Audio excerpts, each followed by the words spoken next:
যতবার আমি এক টুকরো ঘাস পোড়াই আমার আয়ু একদিন করে বাড়ে।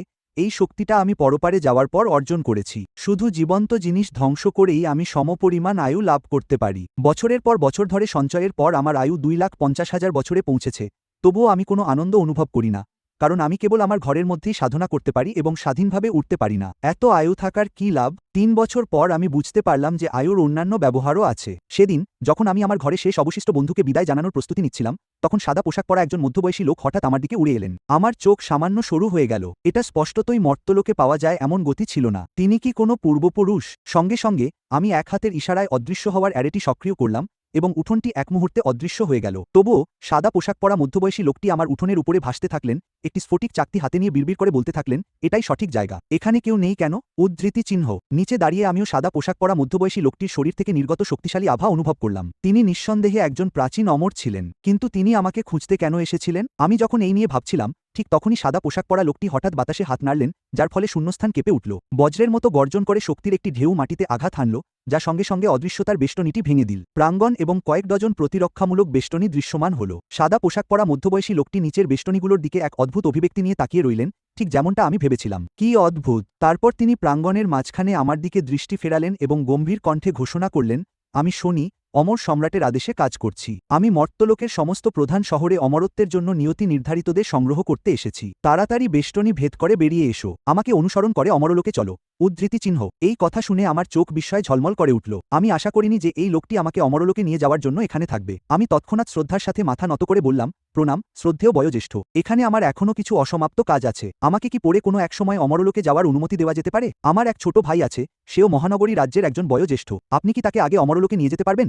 উদ্ধৃতি চিহ্ন। স্বাভাবিকভাবেই আমি এই লোকটির কথায় পুরোপুরি বিশ্বাস করতে পারছিলাম না। হুট করে তার সাথে পাও শহর ছেড়ে যাওয়াটা বিপজ্জনক হবে, কিন্তু সাদা পোশাক পরা মধ্যবয়সী লোকটি অধৈর্য হয়ে উঠছিলেন। এই ঘরে মহানগরী রাজ্য থেকে উপস্থিত প্রত্যেককে অমরলোকে নিয়ে যাওয়া হবে। কেউই এর ব্যতিক্রম নয়। তাড়াতাড়ি করুন, আমার তাড়া আছে, নইলে এই বিন্যাস ভাঙার জন্য আমাকে দোষ দেবেন না। উদ্ধৃতি চিহ্ন। আমি ভ্রু কুঁচকে বিকল্পগুলো বিবেচনা করে শেষ পর্যন্ত তাকে অনুসরণ করার সিদ্ধান্ত নিলাম। সৌভাগ্যবশত সাদা পোশাক পরা মধ্যবয়সী লোকটি আমার কোনো ক্ষতি করলেন না। পরিবর্তে তিনি আমাকে সরাসরি ঘরের মাঝখানে উড়িয়ে নিয়ে গেলেন। ততক্ষণে সেখানে 5টি দলে বিভক্ত হয়ে বেশ কিছু লোক জড়ো হয়েছিল। আমি সাবধানে ভিড়টি পর্যবেক্ষণ করলাম এবং দ্রুত আমার বন্ধু চমকে দেখতে পেলাম। ওয়েই, আজ জাং ওয়েইয়ের হিসাব নিকাশের সময় প্রায় এসে গিয়েছিল। আমি ভেবেছিলাম সে এই অগ্নিপরীক্ষা থেকে বাঁচতে পারবে না, কিন্তু অপ্রত্যাশিতভাবে সে সমস্ত প্রতিকূলতার বিরুদ্ধে বেঁচে থাকার একটি সুযোগ খুঁজে পেয়েছিল। মনে হচ্ছিল অমরলোকে আমি এখনও তার সাথে দীর্ঘ আন্তরিক আলাপ করতে পারব। আধ ঘন্টা পরে ঘরের সমস্ত দশম স্তরের বিশেষজ্ঞরা একত্রিত হয়েছিলেন। 5টি গোষ্ঠীর নেতারা তাদের আলোচনা শেষ করার পর প্রত্যেকে একটি করে স্ফটিক কম্পাস বের করলেন। কম্পাসগুলো মিলিত হতেই আকাশে হঠাৎ একটি বিশাল গুহা আবির্ভূত হল এবং দলটি তৎক্ষণাৎ তার ভেতরে চলে গেল। শীঘ্রই আমি নিজেকে স্বর্গীয় কুয়াশায় ঢাকা একটি পাহাড়ের পাদদেশে আবিষ্কার করলাম। আমার দৃষ্টি দ্রুত চারদিকে ঘুরে গেল। এটাই কি অমরলোক? এদিকে আমাদের চারপাশের লোকেরা জল্পনা কল্পনায় মুখর ছিল। এটা কি স্বর্গীয় শক্তি? আমি কি সত্যি এটা শোষণ করতে পারবো? লাল পোশাক পরা একজন মধ্যবয়সী ব্যক্তি শূন্য থেকে আবির্ভূত হয়ে কথা বললেন। আমি নি হুয়াং বংশের। আমার পিছনে হং হং জংয়ের দিকে তাকাও। তুমি প্রকাশ করেছ যে আমাদের রাজবংশ এবং বাইরের বংশের শিষ্যরা আমার তত্ত্বাবধানে আছে। তোমাদের স্বর্গীয় পর্বতে প্রচুর জায়গা আছে। তোমাদের প্রত্যেকে একটি করে বাসস্থান বেছে নিতে পারো, যা হবে তোমাদের ভবিষ্যৎ আবাস। এছাড়াও এখানে অমরত্বের বড়ি আছে। প্রত্যেকে একটি করে নাও। এগুলো গ্রহণ করে স্বর্গীয় শক্তি শোষণ করার পর তোমরা অবশ্যই আজ দিনের মধ্যে অমর হয়ে যাবে। তিনি যখন কথা বলছিলেন, তখন হং হং জং এর প্রাচীন আংটি থেকে অসংখ্য আলোর রশ্মি বেরিয়ে এসে অমরত্বের বড়িতে রূপান্তরিত হল, যা ঠিক প্রত্যেক ব্যক্তির সামনে গিয়ে পড়ল। জনতা আনন্দে উচ্ছ্বসিত হয়ে অমৃতগুলো গ্রহণ করল, তৎক্ষণাৎ সেগুলো গিলে ফেলার জন্য উদ্গ্রীব হয়ে। কিন্তু আমি কিছুটা অস্বস্তিতে ছিলাম। অমৃত যাতে আমার ত্বকে না লাগে সেজন্য আধ্যাত্মিক শক্তি দিয়ে আমার হাত জড়িয়ে নিয়ে আমি সেটা একটি ছোট শিশিতে রাখলাম, কারণ আমার মনে হচ্ছিল এই লোকটি ভালো নয় এবং সেই অনুভূতিটা ছিল খুব তীব্র। এরপর ওং হংজাং আমাদের সবাইকে গিয়ে নিজেদের জায়গা বেছে নিতে নির্দেশ দিলেন এবং প্রতিশ্রুতি দিলেন যে আজ দিন পর আমরা সবাই অমর হয়ে গেলে তিনি এখানে ফিরে এসে একত্রিত হবেন। হংকে শ্রদ্ধার সাথে প্রণাম করার পর কং জং জনতা অমর পর্বতের দিকে ছুটে গেল, কারণ তারা লক্ষ্য করেছিল যে পর্বতের যত উপরে যাওয়া যায় আধ্যাত্মিক শক্তি তত ঘনীভূত হতে থাকে। আমিও ভিড়ে যোগ দিলাম, কিন্তু ইচ্ছাকৃতভাবে আমার গতি নিয়ন্ত্রণ করলাম। অবশেষে পর্বতের মাঝপথে একটি গুহায় আশ্রয় নিলাম। চূড়ার অভিজাতদের মধ্যেও না, আবার নিচের দুর্বলদের মধ্যেও না। একটি সাধারণ গুহা খুঁজে পাওয়ার পর আমি প্রথমেই গুহাটি নিরাপদ কিনা তা নিশ্চিত করার জন্য দ্রুত পরীক্ষা করে দেখলাম। তারপর দ্রুত একটি ফরমেশন তৈরি করলাম। সমস্ত ফরমেশন ঠিকঠাকভাবে তৈরি হওয়ার পরেই আমি নিচে নেমে এলাম। আমি বিশ্বাস করতাম যে বিনামূল্যে কোনো কিছুই পাওয়া যায় না। ব্যাপারটা কখনোই এত সহজ ছিল না। রাজপরিবারের নিশ্চয়ই আমাদের নিয়ে কোনো পরিকল্পনা আছে। হয় আমরা তাদের জন্য দরকারি ছিলাম, অথবা আমাদের কাছে এমন কিছু ছিল যা তাদের প্রয়োজন। এরপর আমি জিনিসটি বের করে আমার ডান হাত দিয়ে একটি ছোট ফরমেশন তৈরি করলাম এবং অমর বড়িটিকে সেই ফরমেশনের মধ্যে চালিত করলাম। এই ফরমেশনটি, যা মূল্যায়ন ফরমেশন নামে পরিচিত, আমি বছরের পর বছর ধরে গবেষণা করে এবং নিখুঁত করে তুলেছি। এটি বিভিন্ন জিনিসের গঠন বিশ্লেষণ করতে পারে। শীঘ্রই ফরমেশনটি বড়িটির মধ্যে থাকা বিভিন্ন উপাদান প্রকাশ করে দিল। সাধারণ উপাদানগুলো ছাড়াও এতে আসলে একটি রহস্যময় শস্যদানা রয়েছে যা খুব ভালোভাবে লুকানো হয়েছে, ঠিক যেমনটা আমি সন্দেহ করেছিলাম। আমি যদি এই বড়িটা খাই তাহলে এটা ঠিক সেই লোকটার কথা মতোই কাজ করবে। এই অমৃতের কল্যাণে আমি আজ দিনের মধ্যেই অমর হয়ে যেতে পারি, কিন্তু তাহলে আমার ভবিষ্যৎ জীবন হয়তো রাজপরিবারের নিয়ন্ত্রণে চলে যাবে। আমি কিছুতেই এই বড়িটা খাব না। অথচ এই মুহূর্তে বাইরের সেই শক্তিশালী মূর্তিটি শূন্যে পদ্মাসনে বসে আছে এবং তার সাধনার আভা সেই অমরের চেয়ে 100 গুণ বেশি ভয়ঙ্কর, যে আমাকে কিছুক্ষণ আগে অমর জগতে নিয়ে এসেছিল। এইমাত্র অমৃতের উপাদানগুলো দেখলাম। এটা স্পষ্ট যে এর প্রধান কাজ হল একজনকে উন্মত্ত করে তোলা, অমর শক্তি শোষণ করে প্রতিবন্ধকতা অতিক্রম করে অমর হওয়া।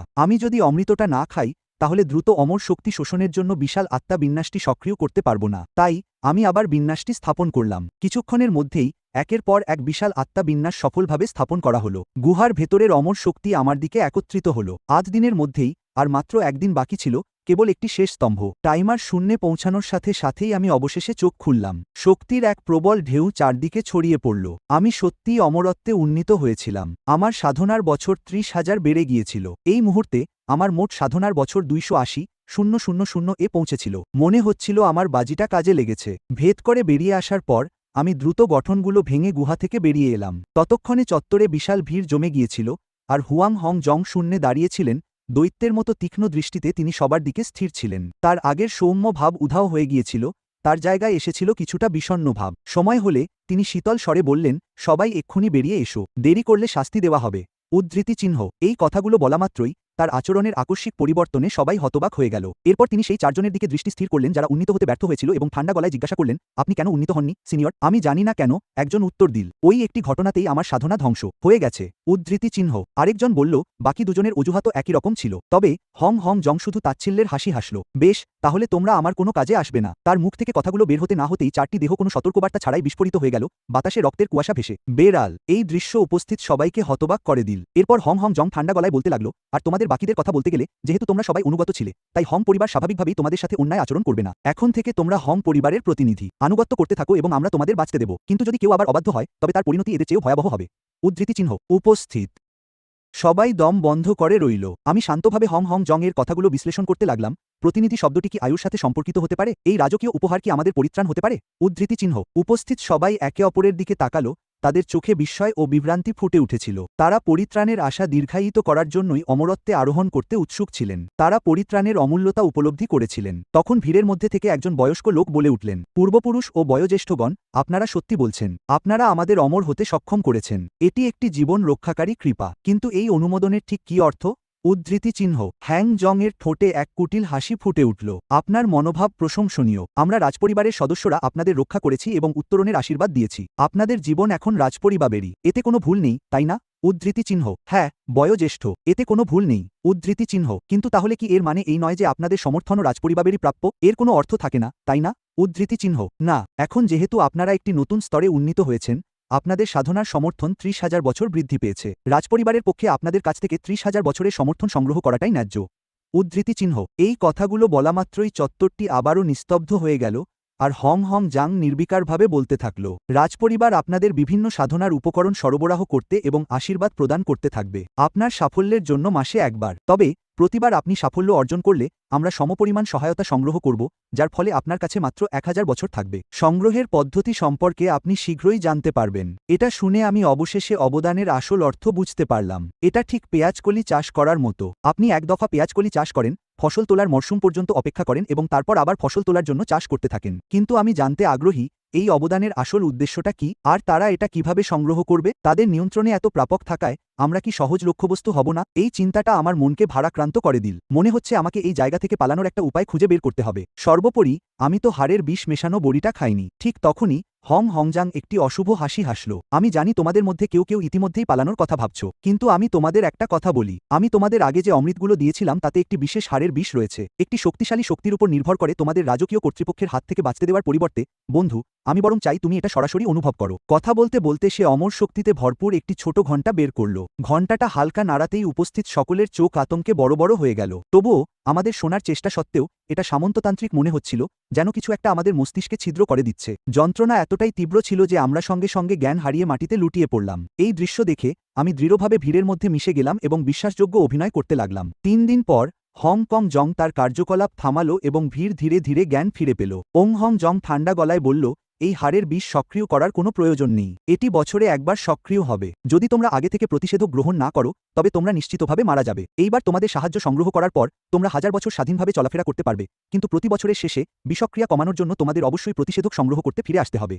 উদ্ধৃতি চিহ্ন। এই কথা শুনে লোকগুলো রাগে দাঁত কিরমির করল। এটা ছিল মৃত্যুদণ্ডেরই শামিল। তবুও হং জং স্পষ্টতই এই ধরনের দৃশ্যে অভ্যস্ত ছিল। বেশ, আমার সাথে তোমাদের পশু সহায়কটি আনতে চলো। ফিরে এলে আমি তোমাদের আরও উন্নত জ্ঞান দেব, সে বলল। তার কথা শেষ না হতেই তার হাতে তালু আকৃতির একটি দ্বীপ আবির্ভূত হল। যানটি থেকে সবুজ আভা বিচ্ছুরিত হচ্ছিল, যা ঐশ্বরিক শক্তিতে পরিবেষ্টিত এবং এক স্বর্গীয় অনুভূতিতে পরিপূর্ণ ছিল। নিজের ঐশ্বরিক শক্তি তাতে সঞ্চারিত করার পর সেটি সঙ্গে সঙ্গে বাতাসে ভাসমান একটি বিশাল মহাদেশে রূপান্তরিত হল।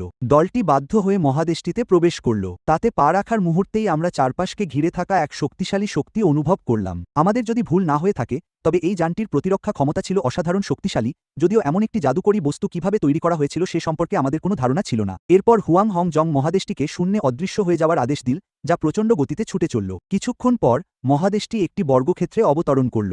বর্গক্ষেত্রটির কেন্দ্রে একটি বিশাল বেদি ছিল, যার উপরে একটি ছোট পাহাড়ের আকারের নীল গোলক ভাসছিল। চরিত্রটির পানলং খচিত হলুদ পোশাক পরা একদল অমর সত্তা গোলকটির চারপাশে পাহারায় দাঁড়িয়েছিল, অননুমোদিত ব্যক্তিদের কাছে আসতে বাধা দিচ্ছিল।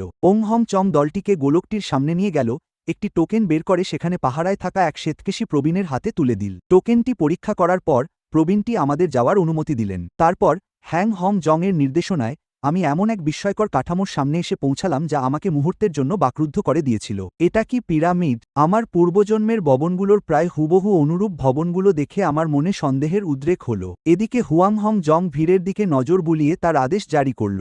একবার আপনারা বিনিময় টাওয়ারে প্রবেশ করলে একটি কণ্ঠস্বর জিজ্ঞাসা করবে আপনারা কত সাহায্য ব্যয় করতে চান। আপনাদের প্রত্যেককে কেবল 30,000 সাহায্য নির্বাচন করতে হবে এবং আপনাদের সামনে একটি গুপ্তধন উপস্থিত হবে। আমি এটা স্পষ্ট করে বলতে চাই যে 30,000 সাহায্য পয়েন্টের বিনিময়ে প্রাপ্ত গুপ্তধনের মান একটি নির্দিষ্ট সীমার মধ্যে থাকবে।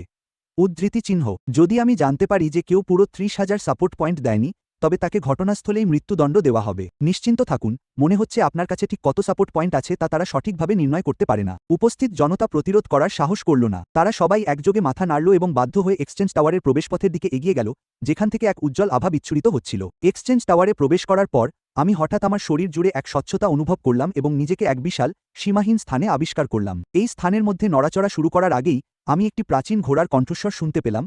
সে জিজ্ঞাসা করছে, ধনসম্পদের বিনিময়ে তুমি কতগুলো 28 পয়েন্ট বিনিয়োগ করেছ? এই কণ্ঠস্বরটি আমার কানে প্রবেশ করার সাথে সাথেই একটি রহস্যময় বার্তা আমার মনে প্রবেশ করল। অমর জগতের ধনসম্পদকে জাদুকরী নিদর্শন, আধ্যাত্মিক শক্তি, রক্ষা কবচ, জাদুকরী প্রক্ষেপক, মন্ত্র, সাধনা কৌশল, জীবন রক্ষার পদ্ধতি, তরবারি কৌশল ইত্যাদিতে শ্রেণীবদ্ধ করা হয়। প্রতিটি বিভাগের 10টি স্তর রয়েছে, যা প্রথম স্তর থেকে সহায়ক স্তর পর্যন্ত বিস্তৃত, এবং প্রতিটি স্তরকে আবার নিম্ন, মধ্য, উচ্চ এবং সর্বোচ্চ স্তরে উপবিভক্ত করা হয়েছে। মনে মনে তথ্যগুলো পর্যালোচনা করার পর আমি এখানকার বিনিময়ের নিয়মগুলো বুঝতে পারলাম। 30,000 বছরের আয়ু বিনিয়োগ করলে তৃতীয় স্তরের একটি ঐশ্বরিক ধনসম্পদ পাওয়া যায়। চতুর্থ স্তরের জন্য 80,000 বছর এবং পঞ্চম স্তরের জন্য 1,80,000 বছর প্রয়োজন। তাই আমি পরীক্ষামূলকভাবে 30,000 বছরের আয়ু বিনিয়োগ করলাম। ঠিক পরের মুহূর্তেই আমি অনুভব করলাম আমার শরীর থেকে হঠাৎ করেই 30,000 বছরের আয়ু বেরিয়ে যাচ্ছে। এর পরপরই আমার সামনে শূন্য থেকে একটি আলোর গোলক আবির্ভূত হল।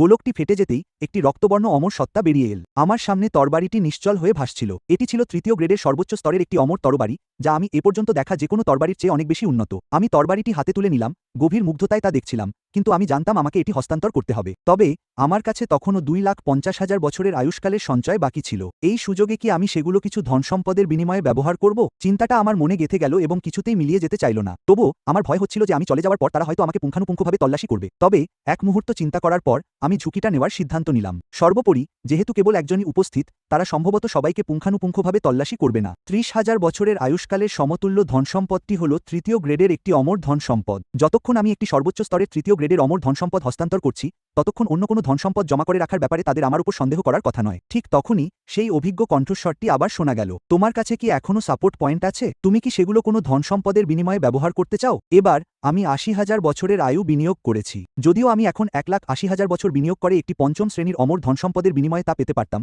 কিন্তু সেই ধনসম্পদটি হয়তো অনেক উচ্চ স্তরের হবে এবং পঞ্চম শ্রেণীর অমর ধনসম্পদের খুঁটিনাটি বিষয়গুলোও অস্পষ্ট। যদি বাইরের জগতে একটি পঞ্চম শ্রেণীর অমর ধনসম্পদ আবির্ভূত হয় তবে তা কিছু মনোযোগ আকর্ষণ করতে পারে, যা সম্ভবত আমাকে জীবন মরণের পরিস্থিতিতে ফেলে দেবে। তাই এই পর্যায়ে আমার জন্য চতুর্থ শ্রেণীর অমর ধনসম্পদই সবচেয়ে নিরাপদ পছন্দ এবং এর জন্য মাত্র ৮০,০০০ বছরের আয়ু বিনিয়োগ প্রয়োজন। আমার বর্তমান আয়ু পয়েন্ট দিয়ে আমি ৩টি চতুর্থ শ্রেণীর অমর ধনসম্পদের বিনিময় করতে পারি। ভাগ্য আমার পক্ষে না থাকলেও সেগুলোর মধ্যে অন্তত একটি ব্যবহারযোগ্য হবে। আমি যখন ৮০,০০০ আয়ু পয়েন্ট বিনিয়োগ করছিলাম তখন আমি লক্ষ্য করলাম যে আমার আয়ু পয়েন্টের একটি অংশ আবারও অদৃশ্য হয়ে গেছে। তারপর আমার সামনে একটি আলোর গোলক একত্রিত হলো এবং সেই দীপ্তি বিস্ফোরিত হওয়ার সাথে সাথে আমার চোখের সামনে একটি সবুজ আভায় উদ্ভাসিত অমর তরবারি আবির্ভূত হলো। এটি একটি সর্বোচ্চ মানের চতুর্থ র্যাঙ্কের ঐশ্বরিক তলোয়ার, আবারও সর্বোচ্চ গ্রেড। মনে হচ্ছে আমার ভাগ্য সুপ্রসন্ন। তবে পরিস্থিতি পাল্টে যাওয়ার ভয়ে আমি আর সময় নষ্ট করার সাহস করলাম না। তাই উন্নত নিদর্শনগুলো আরও ভালোভাবে পরীক্ষা করার জন্য আমি আরও ৮০,০০০ বছরের আয়ু বিনিয়োগ করলাম। এবার যে নিদর্শনটি আবির্ভূত হলো সেটি ছিল একটি পামাইজ আর্টিফ্যাক্ট এবং এটি ছিল চতুর্থ র্যাঙ্কের একটি ডিউক্রেড আইটেম। আমি নিদর্শনটি থেকে নির্গত আভা অনুভব করলাম। সঙ্গে সঙ্গে আমার চোখ উজ্জ্বল হয়ে উঠল। এটা হং হং জং এর আগে পাওয়া নিদর্শনটির চেয়েও বেশি শক্তিশালী বলে মনে হলো। একটি গভীর শ্বাস নিয়ে আমি আরও ৮০,০০০ বছরের আয়ু বিনিয়োগ করলাম। একটি উজ্জ্বল আলো বিচ্ছুরিত হল যা শূন্যে ভাসমান একটি গোলাকার সোনালী গোলক প্রকাশ করল। এটি শূন্যের মধ্যে ভেসে যাওয়ার একটি ক্ষীণ অনুভূতি দিচ্ছিল। এটি ছিল আরও একটি শীর্ষ স্তরের চতুর্থ গ্রেডের ঐশ্বরিক তলোয়ার। আমি আমার ভাগ্য আর বর্ণনা করতে পারছিলাম না। এটা ছিল কেবল অবিশ্বাস্য। বাকি ১০,০০০ বছরের আয়ুও আমি নষ্ট হতে দিলাম না। কোনো দ্বিধা ছাড়াই আমি সেগুলো বিনিয়োগ করার সিদ্ধান্ত নিলাম এবং একটি নতুন প্রথম গ্রেডের টুকরো বের করে আনলাম। সার কথা হলো, ভিত্তি হিসেবে তখনও ১০০০ বছরের জীবনধারণের ক্ষমতা অবশিষ্ট ছিল। আমি পরে আমার ক্ষমতা ব্যবহার করে জীবনধারণের ক্ষমতাকে আরও উন্নত করতে পারতাম। সেই মুহূর্তে বিনিময় টাওয়ারের সামনে হং হং জং শূন্যে পদ্মাসনে বসে চুপচাপ অপেক্ষা করছিল। কিছুক্ষণের মধ্যেই সবাই টাওয়ারের সামনে জড়ো হল। ভিড়ের উপর তার দৃষ্টি বুলিয়ে সে শীতলভাবে ঘোষণা করল, বেশ, তোমাদের ভাগ্য নির্ধারণকারী মুহূর্ত এসে গেছে। তোমাদের ধনসম্পদ হস্তান্তর করো। উদ্ধৃতি চিহ্ন। অনিচ্ছা সত্ত্বেও সবাই তাদের বিভিন্ন তৃতীয় শ্রেণীর অমর ধনসম্পদ বের করল। হং হং জং হাত নাড়তেই সমস্ত তৃতীয় শ্রেণীর অমর ধনসম্পদ তার সামনে এসে পড়ল। সে নিশ্চিত হল যে প্রত্যেকেই একটি করে তৃতীয় শ্রেণীর অমর ধনসম্পদ হস্তান্তর করেছে। হুয়াং হং জং আত্মতৃপ্তির হাসি হাসল, কিন্তু তার মুখ দ্রুত কালো হয়ে গেল। এখন তোমাদের কাছে থাকা প্রতিটি সঞ্চয় থলি বের করো। আমি সবগুলো পরীক্ষা করে দেখব। উদ্ধৃতি চিহ্ন। তার এই কথা বলার সাথে সাথেই বেশ কয়েকজন সঙ্গে সঙ্গে ফ্যাকাশে হয়ে গেল এবং আমিও ভ্রু কুঁচকে ফেললাম। এই লোকটা এত সতর্ক কি করে হতে পারে?